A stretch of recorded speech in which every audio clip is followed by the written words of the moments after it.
ఆంధ్రప్రదేశ్ రాజధానిగా అమరావతికి చట్టబద్ధత కల్పించే ప్రక్రియ మొదలైంది. ఆంధ్రప్రదేశ్ రాష్ట్ర విభజన చట్టంలోని 5 సబ్సెక్షన్కి 2 సవరణ ప్రక్రియను కొద్ది రోజుల క్రిందట కేంద్రం ప్రారంభించింది. దీనికి ఇప్పటికే న్యాయశాఖ ఆమోద ముద్ర వేసింది. కేంద్ర మంత్రివర్గ ఆమోదం తర్వాత త్వరలో పార్లమెంట్లో బిల్లు ప్రవేశపెట్టనున్నారు. పార్లమెంట్ ఆమోదం తర్వాత ఆంధ్రప్రదేశ్ రాజధానిగా అమరావతిని ప్రకటిస్తూ గెజిట్ విడుదల చేస్తారు.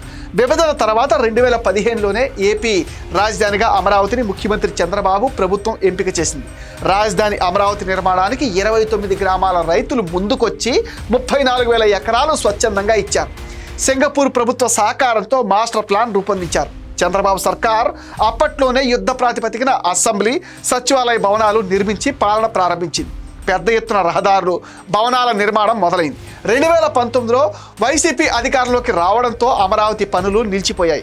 జగన్ 3 ముక్కలాటతో రాజధాని లేని రాష్ట్రంగా ఏపీ నిలిచిపోయింది. అభివృద్ధి ఎక్కడికక్కడే ఆగిపోయింది. అమరావతి రైతుల పోరాటం, ముఖ్యమంత్రి చంద్రబాబు ఉక్కు సంకల్పం, జనసేనాని పవన్ కళ్యాణ్ అండదండలతో రాజధానిని 5 ఏళ్లు కాపాడుకున్నారు. ఇక 2024లో కూటమి అధికారంలోకి రావడంతో అమరావతికి మళ్ళీ వెలుగొచ్చాయి.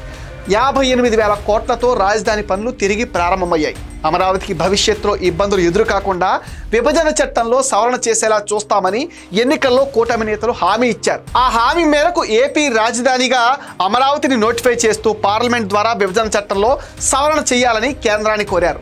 ముఖ్యమంత్రి చంద్రబాబు, ఉప ముఖ్యమంత్రి పవన్ కళ్యాణ్, యువనేత నారా లోకేష్ కృషితో ఈ శీతాకాల పార్లమెంట్ సమావేశాల్లోనే అమరావతి గెజిట్ విడుదల అయ్యేలా కేంద్రం అడుగులు వేస్తుంది. ఇక నుంచి భారతదేశ పట్టణంలో ఏపీ రాజధానిగా అమరావతి చిరస్థాయిగా నిలిచిపోనుంది.